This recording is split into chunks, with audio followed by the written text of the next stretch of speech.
Hi, good morning everyone, no? To all my family, health relatives and friends, no?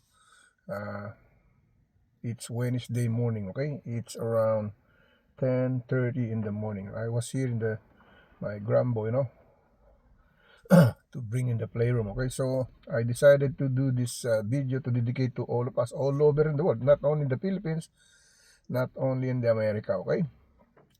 I am not a Filipino for nothing, okay? Hindi ako isang Pilipino na walang kabuluhan, walang kakwenta-kwenta, no? Maaaring hindi ako kasing yaman ng iba, hindi ako kasing talino ng iba, no? Pero gusto kong ipabatid sa at ipaalam sa inyo, no? Si Marcos Sr., napakagaling na presidente, no? Kaya lang nasira, no? Bakit ba siya nasira, no? Dahil sa pamilya, dahil sa asawa, okay?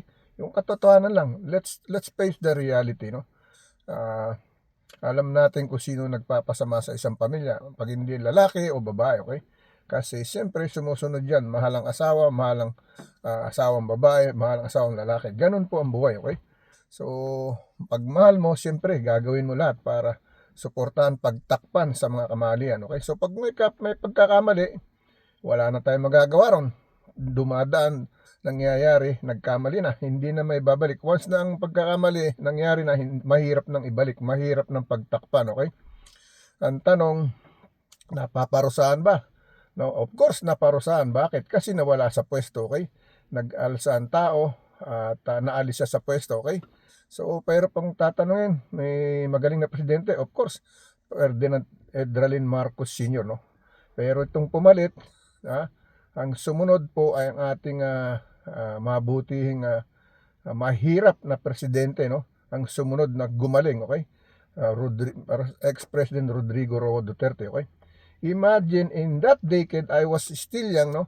Probably I was maybe 5 to 8 years old. Nagkakaisip na ako, no? Kita ko si Ferdinand Marcos, si First Lady Imelda Marcos sa welfare bill, no? Nung ako'y bata pa, okay? Nasaksiyan ko sila, no?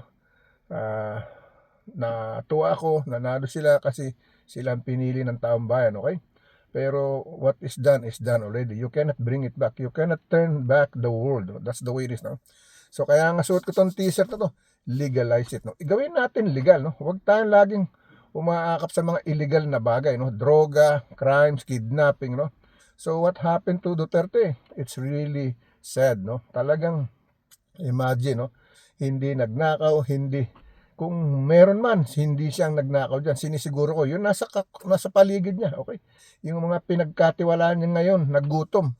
So hindi pa nahusto, nakaupo na sa Tatay Digong, nagnanakaw, tapos hindi pa nahusto nung bababa na, katulad ni Tulfo, sabi niya, malapit nang bumabayan si Duterte, no? Makakapwersa na tayo, no? Tapos nagkaroon pa ng lokohan, no?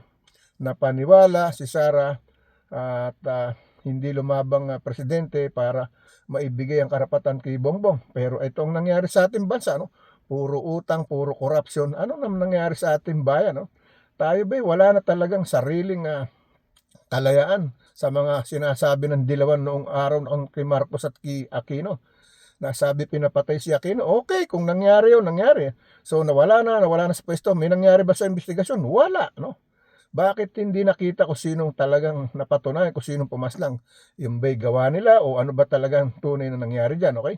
Ngayon, balik tayo kay Tatay Digong, no? Sipin nyo, tapat na nagsilbi, no? Ginawa ang kanyang magagawa para pigilin ang droga. Pero anong sabi niya? Maliwanag, no? Ako'y nasa pwesto, hindi ko akalaan 7 general, no? Tinaasan ko pa ng sweldo. Ito pang ginanti sa akin, ng ginawa sa akin, okay? So ano, nasa na ba ang ating kalayaan?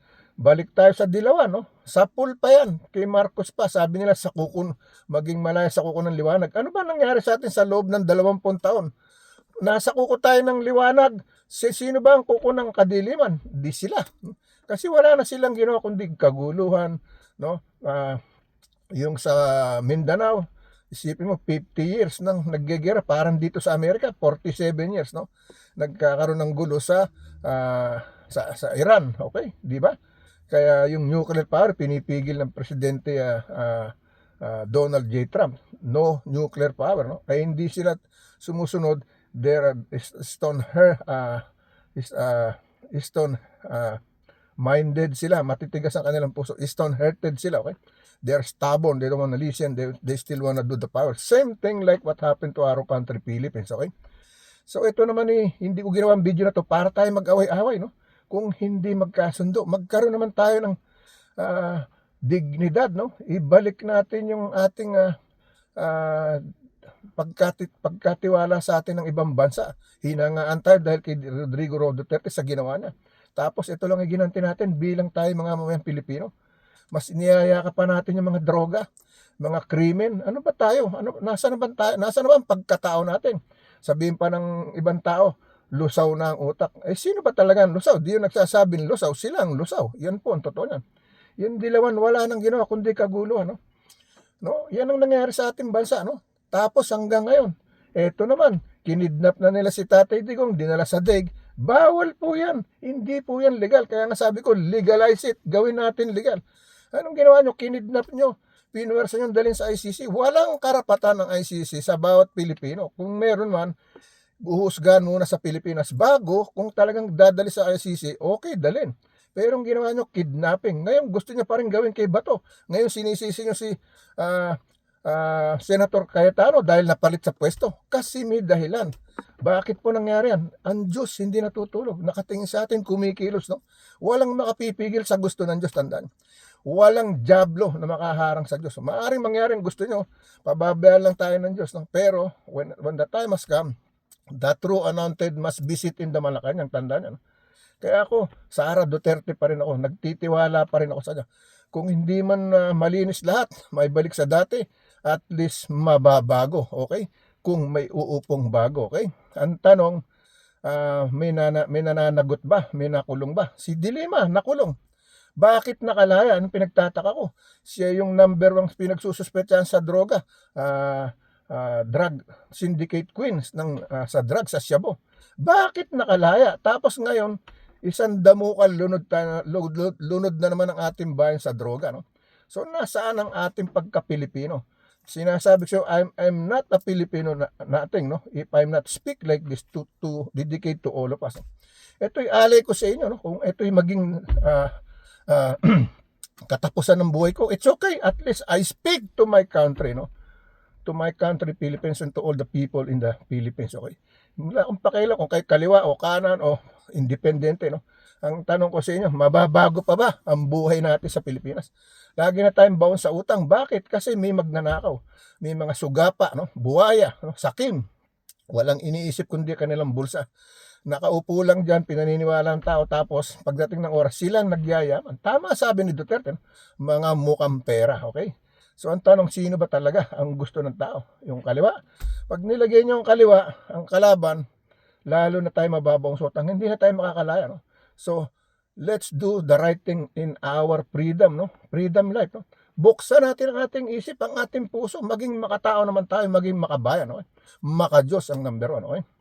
Kaya nagagalit kay Duterte, sabihin inalipusta ang Diyos ng Katoliko. Ako, Katoliko, nasaktan. Pero nakita ko ang katotohanan, natanggap ko ang katotohanan. Bakit hindi ako pupunta sa katotohanan? Bakit pilit ako magyuyukod, maglululod sa hindi katotohanan? Yan po maliwanag, okay? So, sana po naging aral sa atin itong aking mga sinasabi, binahagi sa inyo, no? Kung meron pong gagaling na presidente, Duterte, walang iba, okay? Isipin nyo, hindi nagpayaman, okay? Tapos, COVID na, nagsisilbi pa. Lahat. Kaya, ganyan nangyari dyan, Kristo, no? Ganyan ang ginawa kay Kristo. Kahit anong bait ni Kristo, kahit anong galing, nagpapagaling, bumubuhay, no? Pinapako pa rin sa krus. So, ano pa bang pagtatakahan natin sa buhay natin, okay? Ang tanong, ganun na lang ba tayo? Ganun na lang buhay natin? Katulad sa Amerika, no? Trump anointed by the Lord God, save him from the 3 times assassination right now, okay? Imagine that, because God is working, no? It says on the Bible, no? Who can be against us? If we have God, who can be against us? No? Wala. Maaaring magalit kayo, magagawa nyo, pero pag Diyos ang kumilos, wala. Bagsak lahat kayo, okay? So, stay on God's side, no? So, isang magandang umaga po muli sa inyo lahat. Naway nakapagkatok ng isip at puso natin to bilang isang Pilipino. Saan man kayong lugar sa ibang daigdig, okay? Sa iba't ibang bansa. Naway mapanood yung video na to, Sara pa rin ako nagtitiwala, no? Hindi dahil sa makikinabang ako, vlogger ako. Hindi ako vlogger. sa aking service sa pag-service ng salita ng Diyos, walang bayad akong hinihingi, walang donasyon, walang koleksyon akong kinukuha. Libre, okay? Katulad ng inaalay ko sa inyo ngayon, okay? So legalize it, no? Politika lang, walang personalan, okay? God bless you po. Mahal ko kayong lahat, okay? Sara Duterte po, kung tayo mag-iisip ng ayos, Sara Duterte, okay? Para managot ang dapat managot, okay? Hindi 20 taon, wala naman. Dilima nakakulong, nakalaya pa rin. Nanagot pero saglit lang. Ano ba ang nangyayari sa bansa talaga natin, okay? But let's leave it to God, whatever it happens. So, sana sabi nga, itawag natin sa Panginoon Diyos, okay? Bigyan ko kayo ng konting dasal, okay? Lord God, once again, no, here I am. I speak by you, not only by myself, Lord God. I bring your Holy Spirit with me to touch the other mind, heart, and life of other people, no? Same as the Filipino and American and all over in the world, Lord God. May this video be touch their heart and mind to embrace the Christianity life, Lord God. Sana matanggap nila ang katotohanan at mamuhay ng katotohanan. Ang sabi mo po, Panginoon, sa iyong salita sa librong Biblia, mamuhay ka ng katulad mo, mamuhay kami ng katulad mo, lumakad kami sa lakad mo, bitbitin namin aming cross at sumunod sa iyo, sa kaligtasan puntungo sa paraiso ng kalangitan, no? Sa bahay ng iyong Diyos Ama, at ikaw bilang anak na Jesucristo, ang aming tagapagligtas, taga-gabay sa aming kalayaan, no? Papunta sa kalangitan, kasama ng aming Espiritu ng aming kaluluwa at ng Espiritu Santo. Amen, amen, okay? So sana po pagpalubag ng ating kalooban, nakapagbawas ng ating masamang kalooban sa ating senior na ito, okay? To God all be the glory. God bless you po, no? Ingat po kayo. I'm not a Filipino for nothing. Legalize it, no? America, China, all over in the world, okay? Legalize it, okay? Don't make it illegal, okay? God bless you.